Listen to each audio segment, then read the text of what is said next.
Bismillahirrahmanirrahim. Assalamualaikum warahmatullahi wabarakatuh.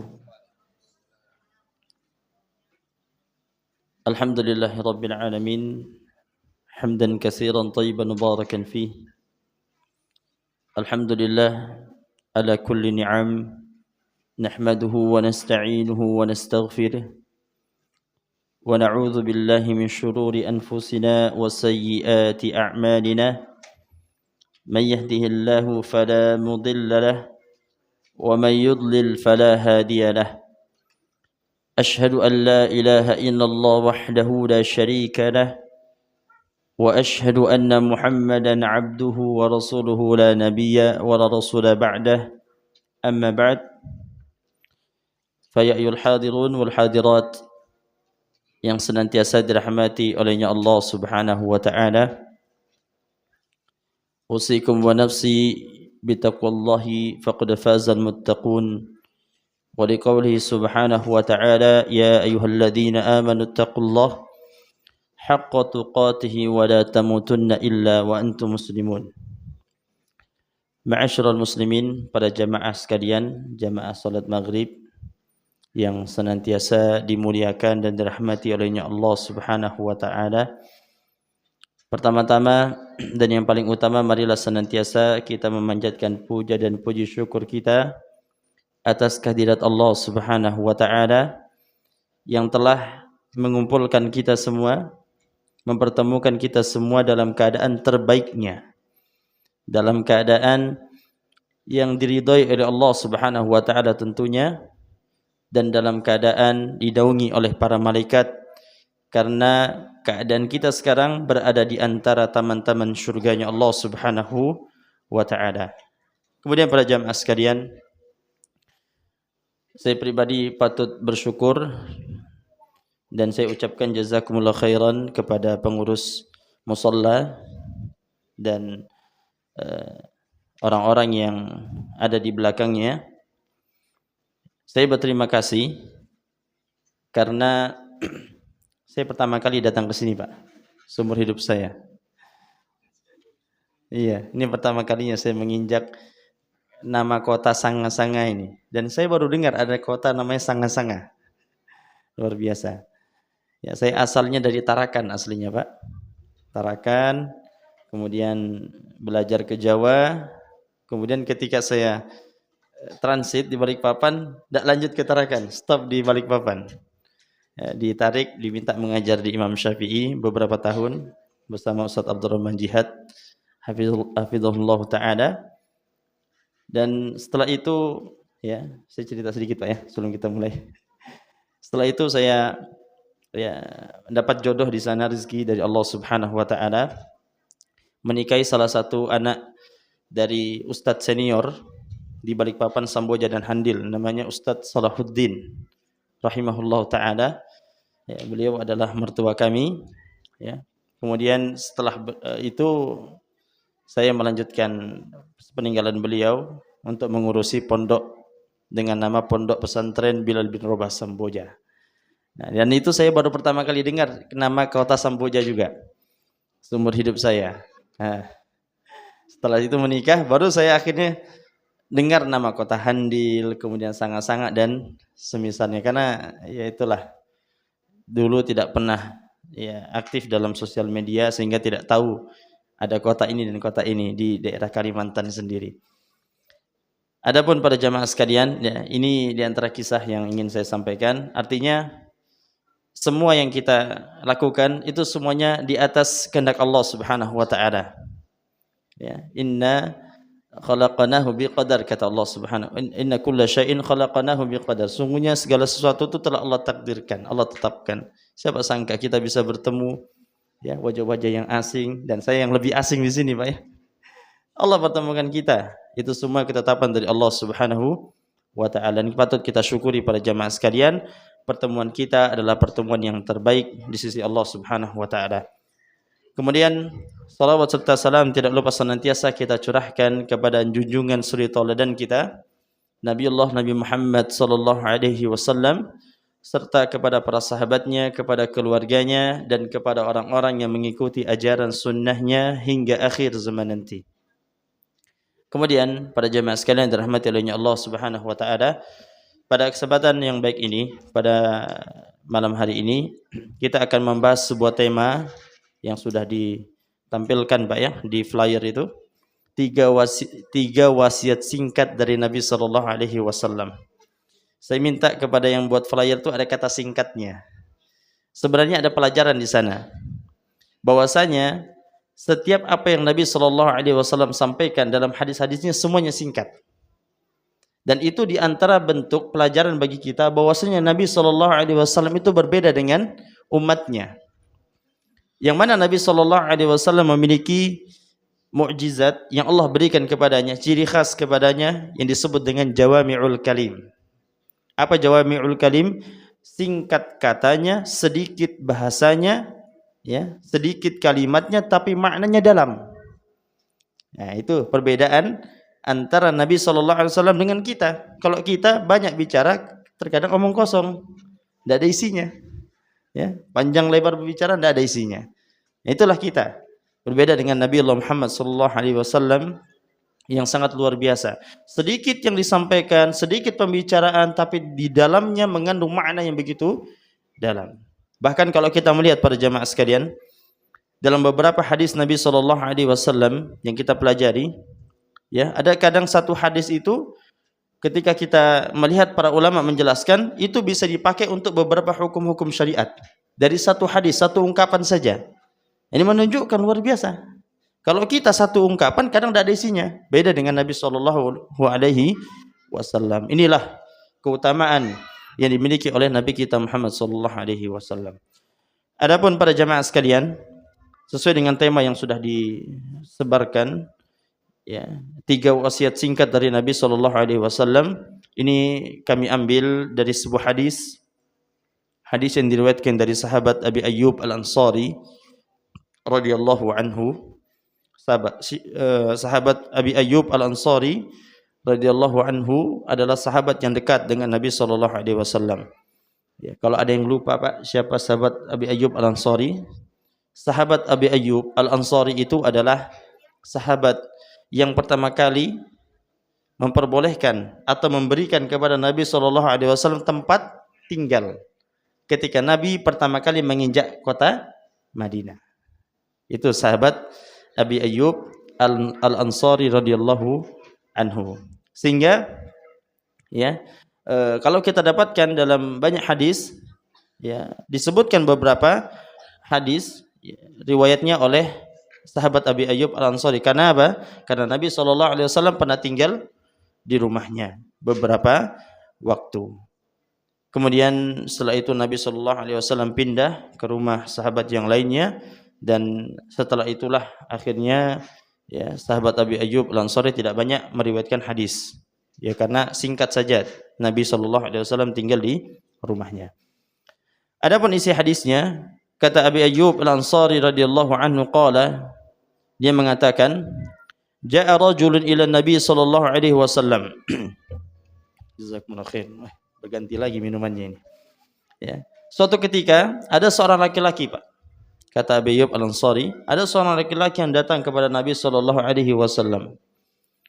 Faqala, kemudian laki-laki tersebut mengatakan, "Ya Rasulullah, wahai Rasulullah, izni wa aujiz." Wa fi riwayatin 'allimni wa aujiz. Wa fi riwayatin awsini wa aujiz. Ya, dalam beberapa riwayat dengan konteks yang berbeda tapi maknanya sama. Yang artinya adalah, wasiatkan kepadaku wahai Rasulullah dengan wasiat yang singkat.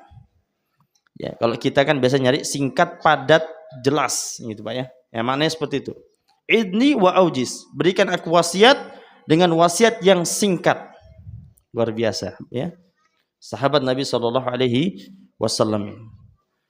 Maka Rasulullah sallallahu alaihi wasallam kemudian memberikan wasiat. Maka perhatikan para jemaah sekalian, kalau bisa dicatat bagus sekali. Ya. Apa kata Nabi sallallahu alaihi wasallam? Yang pertama, idza qumta fi salatik fasalli salata muwaddi'in. Ada yang pernah dengar hadisnya, Pak? Nah, kalau belum pernah, Masya Allah, berarti ilmu baru ini. Ya. Kata Nabi sallallahu alaihi wasallam, idza qumta fi salatik fasalli salata muwaddi'in.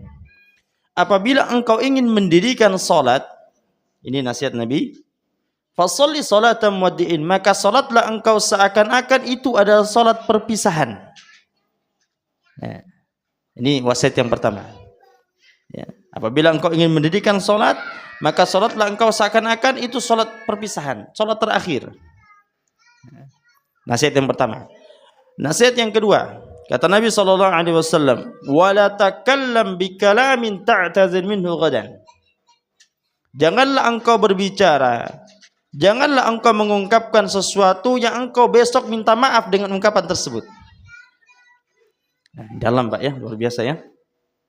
Yang ketiga, wa ajma'il ya'sa mimma fi aidin nas, dan kumpulkanlah keputusasaan dari tangan-tangan manusia. Baik, itu 3 wasiat singkat dari Nabi sallallahu alaihi wasallam yang meminta dari Nabi sallallahu alaihi wasallam kepada laki-laki yang meminta wasiat. Sampai sini sudah jelas, Pak? Paham? Kalau sudah jelas kita akhiri kajiannya. Ya, kita jelaskan sedikit. Yang pertama para jamaah sekalian, ya. Idza qumta fi shalatik fasholli salatan muwaddi'in. Kata Nabi sallallahu alaihi wasallam, apabila engkau ingin mendirikan salat, maka salatlah engkau seakan-akan itu adalah salat perpisahan bagimu. Para jamaah sekalian, kita mengambil syarah dari ulama kita, di antaranya Syekh Abdul Razzaq Al-Badr. Beliau mengatakan, hadhihi wasiyatun bis salati wal iyanati biha wa husni adaiha. Ini luar biasanya, Pak. Kalau kita yang baca teks mungkin oh ya sudah. Tapi kalau para ulama beda. Ya, dia kaji dalamnya memang betul-betul luar biasa. Karena di dalamnya memang mengandung ungkapan yang luar biasa yang tidak bisa dipahami oleh orang-orang awam. Sehingga datanglah para ulama menjelaskan dengan penjelasan yang sangat detail. Apa kata Syekh Abdul Razzaq Al-Badr? Wasiat ini adalah wasiat yang berkaitan dengan salat. Taib, kenapa wasiat yang pertama salat? Karena salat adalah sesuatu yang paling utama di hidup kita setelah syahadatain. Dia tidak. Nah, kalau seandainya salat kita jelek, Pak, sebaik apapun kita, sedermawan apapun kita, ya, suka sedekah sebesar apapun kita, membantu orang, tapi kalau salat kita jelek, maka selesai, tidak ada urusan itu. Sehingga Nabi SAW mengatakan, inna awwala ma yuhasabu bil 'abdi as-shalah. Sungguhnya yang pertama kali akan dihisab bagi seorang hamba adalah salatnya. Wa idza saluhat, ya, saluha 'amalu kullu. Kalau bagus salatnya maka bagus yang lain amalannya. Wa idza fasadat fasada 'amalu kullu. Kalau jelek salatnya maka jelek seluruh amalannya. Sehingga ukuran indikator baiknya kita di dunia dan di akhirat adalah melalui salat kita, Pak. Kalau salat kita bagus, maka insya Allah amalan yang lainnya mengikuti. Tapi kalau sholat kita jelek, sekalipun kita bagus, saya baik Ustaz, tapi saya tidak mau sholat, wah, berarti tidak baik. Gitu. Saya bantu anak yatim, saya sering memberikan sedekah, maka jawabannya sedekah dan bantuanmu tidak bermanfaat sisi Allah Subhanahu wa Ta'ala, karena engkau sudah meninggalkan apa yang paling wajib bagi dirimu kepada Allah Subhanahu wa Ta'ala. Sehingga wasiat yang pertama adalah terkait dengan salat. Kemudian tambahannya wal iyanati biha, dan bagaimana perhatian kita terhadap salat. Ya, betapa banyak para jamaah sekalian orang-orang yang hidup di dunia ini, mereka salatnya hanya sekedar salat. Bukan salat benar-benar melakukannya karena Allah Subhanahu wa Ta'ala. Kalau seandainya salat sekedar salat itu dianggap baik, maka Allah tidak mungkin mengatakan fawailul lil musallin, maka celakalah orang-orang yang salat. Tidak disebutkan orang yang tidak salat, Pak. Dalam ayat ini Allah mengatakan fawailul lil musallin, celakalah bagi orang-orang yang salat. Orang yang salat celaka, Pak. Kenapa celaka? Kalau berhenti sampai situ nanti orang tidak mau salat, Pak, ya. Ada lanjutannya, alladzina hum fi salatihim sahun, yang mereka dalam salatnya itu sahun, lalai. Ya. Kadang ada orang-orang di luar sana, sebagian dari masyarakat kita, sholat tidak mau ke masjid, padahal dia laki-laki. Padahal sholat di masjid bagi laki-laki hukumnya wajib. Ada juga di antara saudara kita, sholatnya suka diundur-undur, diakhir-akhirkan. Ini menunjukkan tidak perhatian terhadap sholat. Menganggap sholat itu hanya sekedar ibadah yang hanya sekedar digugurkan selesai. Padahal enggak. Justru ketika kita melaksanakan sholat dengan baik, memperhatikan sholat kita, maka itulah indikasi baiknya kita di hadapan Allah Subhanahu wa ta'ala. Kalau kita ingin menjadi orang yang baik, hamba yang terbaik, maka jaga sholat kita, Pak. Ya. Jangan tunggu rakaat kedua, ketiga, keempat. Kalau bisa sebelum azan sudah di masjid. Sebelum azan sudah di masjid. Minimal apa? Qomat. Ya, minimal qomat sudah di masjid. Artinya bersama imam takbiratul ihram pertama kalinya. Jangan sampai ya kita datang ke masjid ternyata sudah tahiyat akhir. Itu menunjukkan apa? Kita tidak perhatian terhadap salat kita. Kemudian dari hadis ini kata Syekh Abdul Razak Al-Badr, wa husni adaiha. Ini juga wasiat yang berkaitan dengan baiknya kita dalam melaksanakan salat tersebut. Artinya apa? Nabi SAW sedang mengajarkan kepada kita tentang pentingnya kita untuk memperbaiki kualitas dalam melakukan salat tersebut. Coba kita bayangkan, Pak. Nabi SAW mengatakan, idza qumta fi salatik fasholli salata muwaddi'in. Apabila engkau ingin mendirikan salat, maka salatlah engkau seakan-akan itu salat perpisahan. Taib. Seandainya, Pak, Bapak tahu setelah maghrib Bapak meninggal dunia, kira-kira salat tadi seperti apa, Pak? Serius enggak salatnya? Mikirin enggak utang-utang? Mikirin enggak kerjaan? Enggak mungkin. Ya. Makanya Nabi menawarkan solusi bagi kita supaya bisa tumaknina. Kita hadirkan dalam perasaan kita, dalam pikiran kita. Kita salat seakan-akan itu salat terakhir bagi kita. Seakan-akan setelah salat ini kita meninggal dunia. Kata Syekh bin Baz, ka'annaka tamutu ba'da hadhihi shalah. Seakan-akan kau mati setelah salat itu. Ya. Selalu datangkan perasaan itu, hadirkan itu, Pak. Sehingga kalau kita bisa seperti itu, maka insya Allah salat kita akan tumaknina, salat kita akan tenang. Pikiran hutang minggir dulu, pikiran istri minggir dulu, pikiran anak minggir dulu. Fokus ibadah kepada Allah Subhanahu wa ta'ala. Ini akan membantu kita untuk ikhlas, membantu kita untuk tumaknina, membantu kita untuk fokus dalam beribadah, dalam salat kepada Allah Subhanahu wa ta'ala. Oleh karenanya para jamaah sekalian, wasiat ini Nabi SAW sampaikan kepada kita untuk kita agar menjaga salat kita dengan sebaik-baiknya. Sehingga Nabi tawarkan kita cara untuk bisa khusyuk dalam salat kita adalah menghadirkan perasaan dalam hati kita bahwasanya salat itu bisa jadi adalah salat terakhir bagi kita. Alhamdulillah Ustaz, habis salat anak masih hidup. Syukur. Solusinya itu, Pak, syukur. Nah, kalau kita syukur dapat pahala. Kan begitu. Kita salat, hadirkan perasaan setelah ini meninggal. Ternyata Allah berikan kita kehidupan, syukuri, dapat pahala lagi. Ya. Bahkan ada sebagian ungkapan yang mengatakan hidup itu sebenarnya hanya menunggu waktu salat. Kita bekerja itu, Pak, sebenarnya hanya mengisi waktu luang saja. Jangan sampai kita mengisi waktu luang dengan salat, salah, terbalik. Kita mengisi waktu luang dengan bekerja. Adapun sebenarnya kita hidup di dunia ini adalah menunggu waktu salat. Sehingga kalau seperti itu cara hidup kita, maka sudah selesai urusan kita, Pak. Selesai urusan kita. Oleh karenanya Syekh Abdurrahman bin Nasir As-Sa'di dalam kitab Bahjatul Qulubil Abrar ketika mensyarah hadis ini beliau mengatakan, "Idza akhadha bihal 'abdu tammat umuruhu wa aflah." Apabila seorang hamba mengambil wasiat yang Nabi SAW sampaikan ini, maka selesai urusannya dan dia beruntung. Selesai sudah, Pak. Tidak ada urusan. Ya, luar biasa. Jadi para jamaah sekalian, wasiat yang pertama yang Nabi SAW sampaikan kepada kita adalah tentang menjaga salat dengan baik. Dan solusinya adalah selalu menghadirkan dalam hati kita salat yang kita laksanakan bisa jadi adalah salat terakhir bagi kita.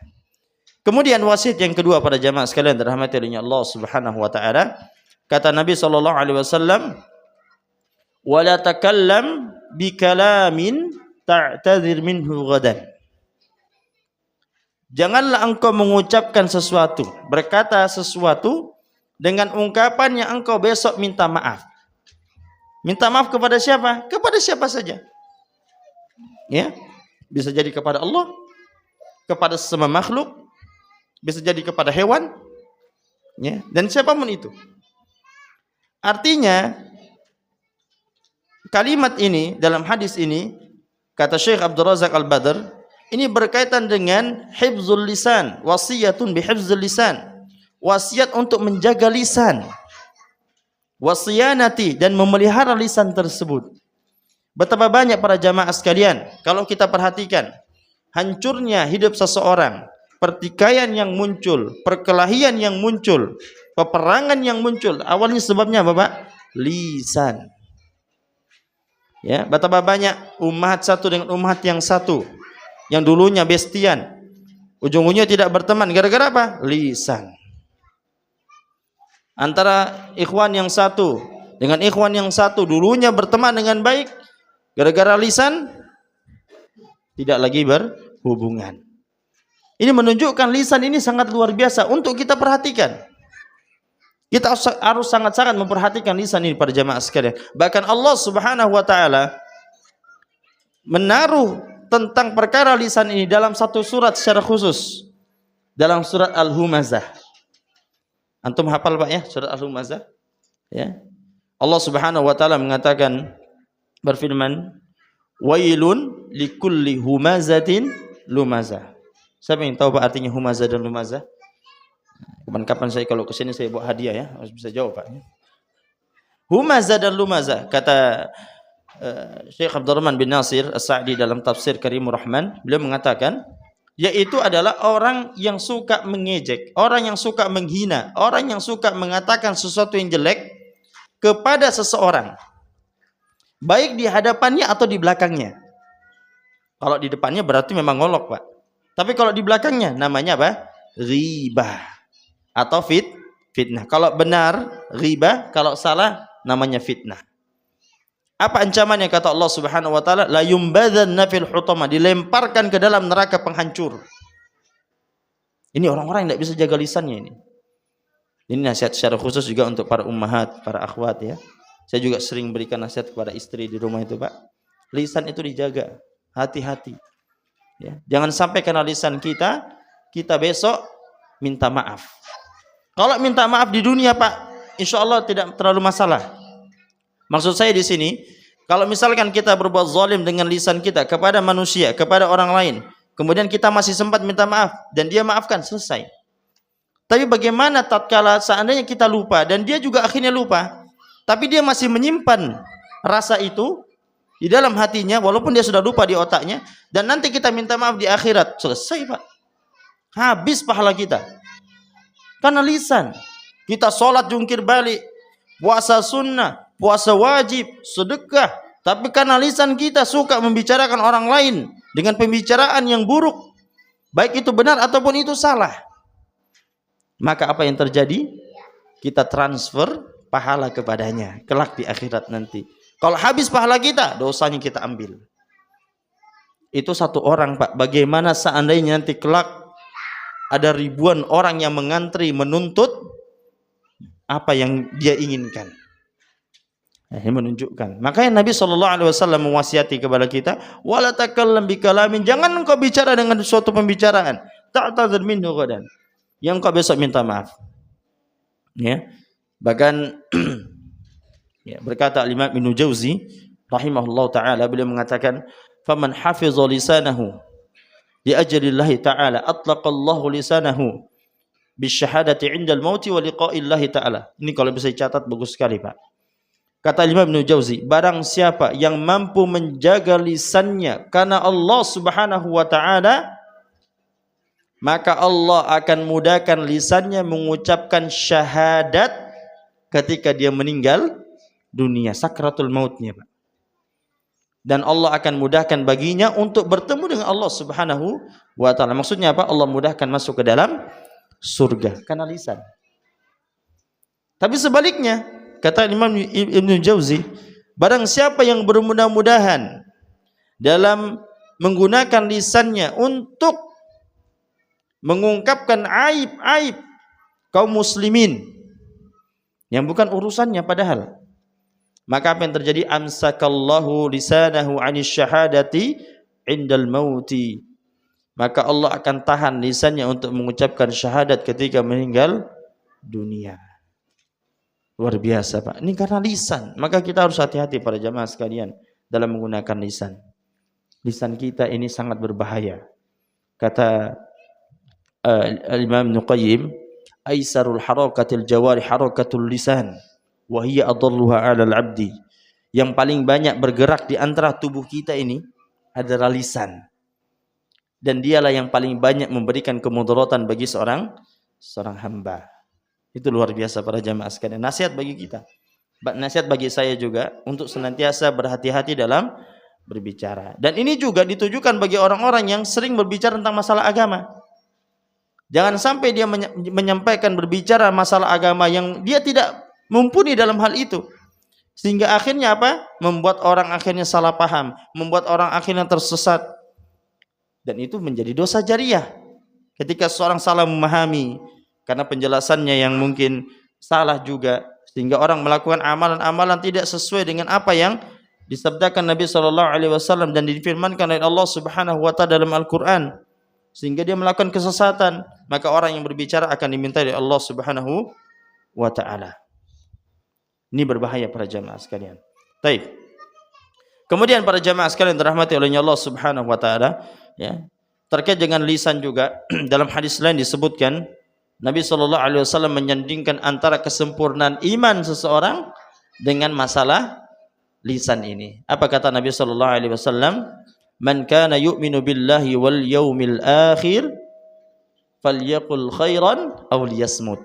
Ini solusinya, Pak. Kalau masalah lisan tadi, ini solusinya. Barang siapa yang beriman kepada Allah dan hari akhir, maka hendaklah dia berkata yang baik-baik saja. Kalau tidak bisa, diam. Itu solusinya, Pak. Nah, kita diam aja. Bukan berarti introvert, Pak, ya. Di rumah tidak mau ngomong, bukan begitu maksudnya. Tetap kita bicara, tapi usahakan apa yang kita sampaikan, apa yang kita ungkapkan ini adalah sesuatu yang baik. Tidak namimah, ya. Tidak ghibah, tidak fitnah. Berusaha ngomong jujur, ya, tidak berbohong. Inilah yang dimaksud daripada menjaga lisan. Kemudian yang terakhir, para jamaah sekalian, itu wasiat yang kedua. Nanti saya minta ulangi, Pak, ya, satu orang, ya. Saya tunjuk nanti. Ya. Baik. Yang pertama tadi, yang kedua, yang ketiga sekarang. Kata Nabi SAW, wa ajma'il ya'sa mimma fi aidin nas. Dan kumpulkanlah keputusasaan dari tangan-tangan manusia. Maksudnya apa, Pak?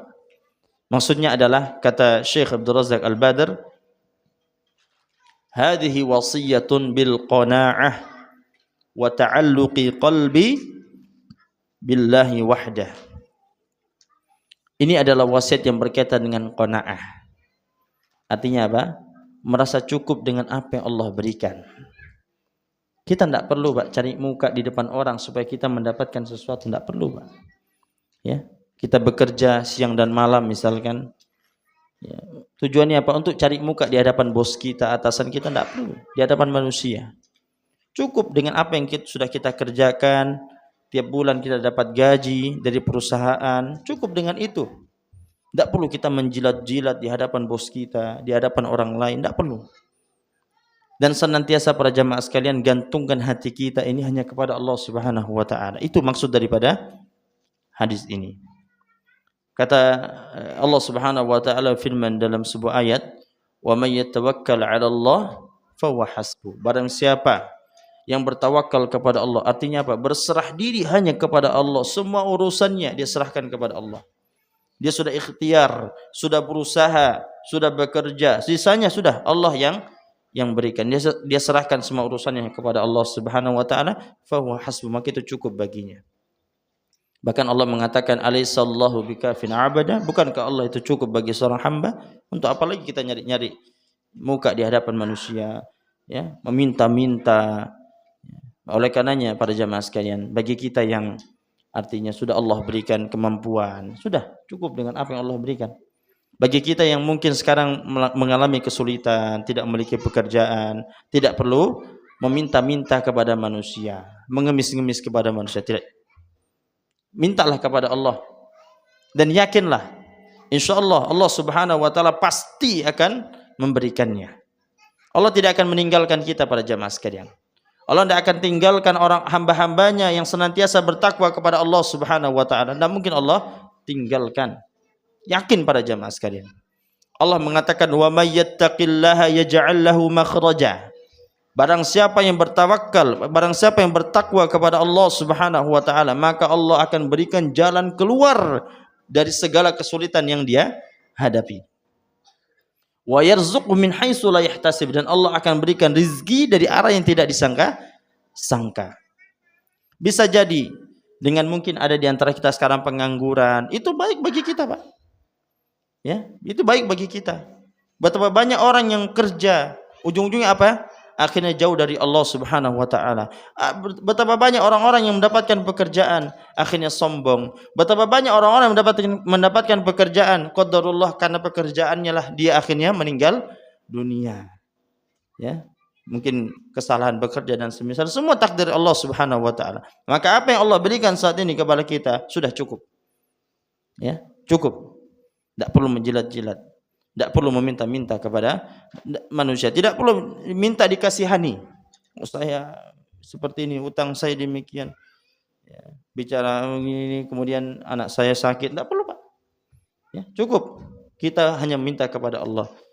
Ya. Di antara ya, kebaikan seorang muslim para jemaah sekalian adalah mereka yang hanya meminta kepada Allah di waktu malam. Bapak-bapak sekalian, mungkin ada yang mengatakan, enggak Ustaz, anak susah. Sekarang pertanyaannya, apakah kita sudah meminta kepada Allah dengan maksimal? Siapa di antara antum, Pak, yang setiap malam bangun minta sama Allah setiap malam? Maka jawabannya mungkin sulit bagi kita. Mungkin bagi saya juga sulit. Menunjukkan apa? Kita belum maksimal meminta kepada Allah. Ya, siapa di antara kita ketika hujan meminta kepada Allah, memuji Allah? Kemudian saya tanya, siapa di antara kita yang hari ini mengucapkan alhamdulillah dengan tujuan untuk memuji Allah dan bersyukur kepada Allah? Bangun tidur kita. Nah, ini pertanyaan. Lantas kita mengatakan Allah tidak berikan saya ini, sedangkan kita tidak menjalankan kewajiban kita sebagai seorang hamba. Tidak bersyukur dengan baik. Padahal Allah sudah kasih kita mata, Allah kasih kita tangan, telinga dan semisalnya, tapi kita tidak bersyukur. Seakan-akan rezeki itu hanya duit. Ya. Padahal kalau kita lihat teman-teman kita di rumah sakit, Pak, kebetulan rumah saya dekat rumah sakit, Pak, ya. Saya lihat ada orang yang dulu yang jalan dengan dua kakinya, kemudian keluar rumah sakit tinggal satu kaki. Ya. Mungkin dulu mungkin dia pikirannya sudah, saya ingin uang. Ketika hilang kakinya, apa yang dia minta? Ya, mudah-mudahan bisa tumbuh lagi kaki. Itu yang dia minta. Makanya para jamaah sekalian, seseorang itu tidak akan pernah bersyukur kecuali diangkat nikmatnya dari Allah oleh Allah Subhanahu wa taala. Oleh karena dengan apa yang Allah Subhanahu wa taala telah berikan sudah syukuri. Jangan kita merasa kurang. Cukup dengan apa yang Allah Subhanahu wa taala berikan. Demikian para jamaah sekalian. Ini 3 wasiat yang Nabi sallallahu alaihi wasallam sampaikan tadi. Taib.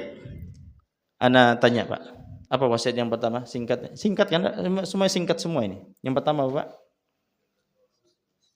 Masya Allah, bagus Pak. Ya, menjaga sholat. Kata Nabi SAW, apabila engkau ingin mendirikan sholat, maka sholatlah engkau seakan-akan itu adalah sholat perpisahan. Hadirkan. Ya Pak ya.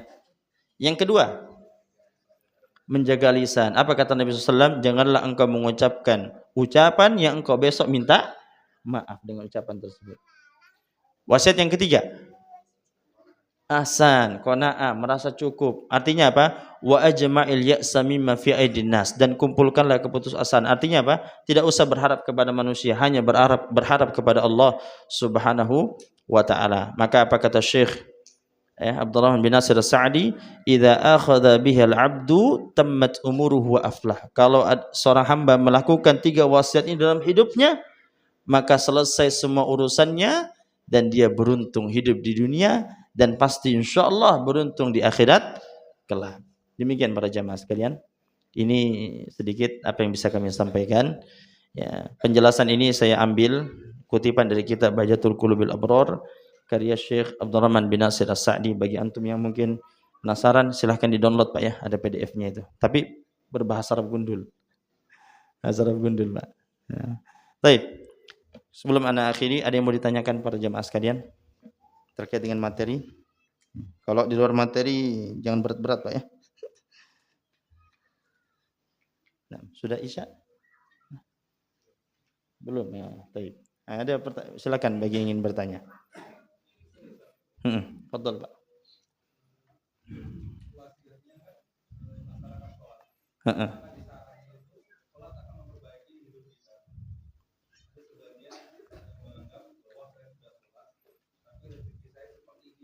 Heeh. Masyaallah. Subhanallah. Ya. Ada yang namanya istidraj Pak ya. Itu yang pertama kita pahami itu. Itu dasarnya sebenarnya dari pertanyaan itu. Istidraj itu adalah orang yang meninggalkan perintah Allah tapi Allah tetap kasih dia. Ya, sejatinya bedakan antara nikmat yang itu adalah sesuatu yang Allah berikan untuk dia dan kalau dia syukuri itu menjadi sesuatu yang berkah baginya dan pahala baginya dengan azab tapi berupa nikmat atau azab berupa harta, itu beda Pak. Nikmat itu Allah kasih ketika kita banyak beribadah kepada Allah, itu namanya nikmat. Tapi kalau azab berupa nikmat itu Allah kasih padahal kita tidak dekat dengan Allah Subhanahu wa taala sebagaimana orang-orang kafir, orang-orang fasik, orang-orang yang melakukan kemaksiatan dan Allah secara terang-terangan. Allah kasih dia. Sudah ambil. Ya, tapi sejatinya Allah menjadikan itu sebagai bentuk azab untuk memberatkan timbangan dosanya kelak di akhirat nanti. Adapun kepada saudara-saudara kita, ini nasihat bagi kita semua yang sudah berusaha maksimal dalam melakukan ibadah kepada Allah Subhanahu wa taala, tapi ternyata ya rezekinya, ya, kemudian usahanya, pekerjaannya, urusan dunianya tidak berjalan lancar. Maka yakinilah para jamaah sekalian, semua itu pasti ada hikmahnya. Ya. Kita tidak berhak menyalahkan Allah. Tugas kita sebagai seorang hamba adalah cuman beribadah kepada Allah. Bukan mempertanyakan tentang keadilan Allah. Kenapa Allah begini? Kenapa Allah enggak? Ya. Kita tidak perlu bertanya seperti itu. Karena sejatinya kita diciptakan oleh Allah Subhanahu wa taala hanya untuk beribadah kepada Allah. Adapun terkait dengan rezeki, terkait dengan ajal, jodoh, kebahagiaan dan kesukaran hidup di dunia ini, itu semuanya telah ditetapkan oleh Allah Subhanahu wa taala di kitab Lauhul Mahfuz, ya, 50.000 tahun yang lalu. Adapun itu semua ketika kita mendapatkan ujian seperti itu, maka kita yakini setiap ujian yang Allah berikan pasti akan mendatangkan kebaikan bagi kita, tidak di dunia, di akhirat. Di akhirat. Antum yang rajin ibadah, tapi kok rezekinya tidak lancar-lancar ya. Bisa jadi Allah sedang menolong kita untuk tidak banyak hisab kita di akhirat nanti. Ya, luar biasa Pak ya. Ini kalau kita tidak paham, iya ya, kita sudah sholat tidak dikasih sama Allah. Ini tidak sholat kok banyak, mobilnya banyak, usahanya lancar, gede lagi rumahnya tingkat 3. Kita kalau tidak paham seperti itu. Padahal sejatinya apa? Sejatinya adalah rezeki sudah diatur oleh Allah Subhanahu wa taala, tapi tugas kita beribadah kepada Allah itu urusan kita kepada Allah Subhanahu wa taala, wajib urusannya. Adapun masalah rezeki, jodoh tadi, ajal dan semisalnya, itu semua ketetapan dari Allah Subhanahu wa taala. Tapi para jamaah sekalian, itu semua bisa ya diubah oleh Allah Subhanahu wa taala sesuai dengan kehendaknya. Dengan apa? Berdoa. Doanya tulus Pak, bukan doanya sekedar doa satu kali, enggak dijabahi. Berhenti, enggak, doa terus. Ya, saya cerita Pak ya, saya cerita sedikit. Saya pribadi Pak, saya ini merasa laki-laki yang enggak tampan. Saya begitu dulu. Dan saya berharap berdoa kepada Allah dengan doa saya. Doa ini saya Pak ya, rahasiakan ya. Tapi antum yang dengar Pak. Doa saya itu Allahumma inni as'aluka zaujatan jamilatan wa ghaniyatan wa hamilatan wa hafizatan. Artinya apa? Ya Allah, aku meminta kepadamu seorang istri yang cantik, yang cukup. Ya, bukan berarti kaya Pak, cukup. Kemudian hafizah. Dan saya tidak minta itu satu kali, dari saya SMA Pak. Sampai selesai lulus pondok, lulus pesantren saya. Saya minta seperti terus sholat saya. Ya. Kalau secara logika enggak mungkin. Tapi ternyata Allah berikan. Ya. Ini menunjukkan Pak, doa itu tidak hanya satu kali, doa terus, tulus Pak. Di malam hari bangun, yakin Pak, insya Allah Allah akan ijabahi. Allah yang mengatakannya, apa kata Allah? Wa idza sa'alaka ibadi anni fa inni qarib. Kalau hambaku bertanya tentangku kepada Muhammad, katakan aku dekat. Ujibu da'watad da'i idza da'an, dan aku mengijabahi doa-doa bagi orang yang dia berdoa kepada Allah Subhanahu wa taala. Ya, aku mengijabahi doa-doa apabila dia berdoa kepada Allah Subhanahu wa taala. Maka yakin, Pak. Ya. Doa kepada Allah Subhanahu wa taala. Antum yang mungkin ingin jalankan usaha, doa, ya Allah, usaha saya supaya lancar, pakai bahasa Indonesia aja, Pak ya. Kalau tidak bisa bahasa Arab, pakai bahasa Indonesia. Cukup. Ya. Doa apapun bisa. Antum yang tidak bisa bahasa Indonesia lancar, pakai bahasa Bugis, tidak apa-apa juga. Allah Maha tahu semua bahasa. Ya. Tidak berarti saya bahasa Indonesia berarti tidak lebih baik dibandingkan bahasa Arab. Tidak begitu juga. Ya. Demikian para jamaah sekalian. Ya. Jadi kita harus yakin rezeki semuanya ketetapan dari Allah Subhanahu wa taala. Dan kita harus tahu orang-orang di luar sana yang mereka tidak melakukan ketaatan kepada Allah namun rezekinya tetap lancar, maka itu adalah bentuk istidraj, azab dari Allah Subhanahu wa taala. Adapun bagi kita yang sudah menjalankan ibadah, kemudian kita diberikan nikmat oleh Allah Subhanahu wa taala, ini luar biasa. Berarti sejalan dengan apa yang kita inginkan. Tetapi terkadang tidak sejalan, ibadahnya lancar tapi rezekinya ya keset ya. Nah, maka yakinilah itu semuanya hikmah dari Allah dan Allah sedang menginginkan kebaikan bagi kita. Di antara bentuk kebaikannya, Allah ingin hisab kita di akhirat nanti berkurang. Kurang. Coba bayangkan Pak, antum misalnya di antara antum Pak, fulan A dengan fulan B. Ya, fulan A ibadahnya lancar, hartanya banyak. Fulan B ibadahnya lancar, hartanya sedikit. Bahkan bisa dikatakan kurang dari standar. Kira-kira kalau seandainya di hadapan Allah Subhanahu wa taala, ini maksudnya sama-sama koridornya, keimanannya sama, mana yang duluan masuk dalam surga, Pak? Tentunya yang fulan B. Kenapa? Hisabnya sedikit. Berbeda dengan yang fulan A, walaupun dia ahli ibadah tapi akan ditanyakan satu persatu. Ya. Apa pertanyaan keempat di hari kiamat nanti, Pak? Ya. An malihi min aina iktasaba wa fima anfaqah. Dari mana dia dapatkan dan kemana engkau keluarkan. Salatnya bagus tapi ternyata harta dia keluarkan untuk hal-hal yang tidak bermanfaat. Nah, ini bisa jadi pertanyaan di hadapan Allah Subhanahu wa taala kelak yang menjadikan berat bagi dia untuk masuk ke dalam surganya Allah Subhanahu wa taala. Demikian para jamaah sekalian, ini singkat yang bisa kami sampaikan. Ya, saya mohon maaf atas kekurangan, ya atas kekhilafan. Mungkin ada kata-kata yang kurang berkenan yang anak keluarkan. Ya, mudah-mudahan apa yang kami sampaikan bermanfaat bagi antum sekalian dan ini bisa menjadi amal jariah bagi kami dan kebaikan yang banyak bagi antum sekalian. Demikian akhir da'wan alhamdulillahirabbil alamin. Kita cukupkan dengan doa kafaratul majelis. Subhanakallahumma bihamdika asyhadu an la ilaha illa anta astaghfiruka wa atubu ilaik. Akhir da'wana assalamualaikum warahmatullahi wabarakatuh.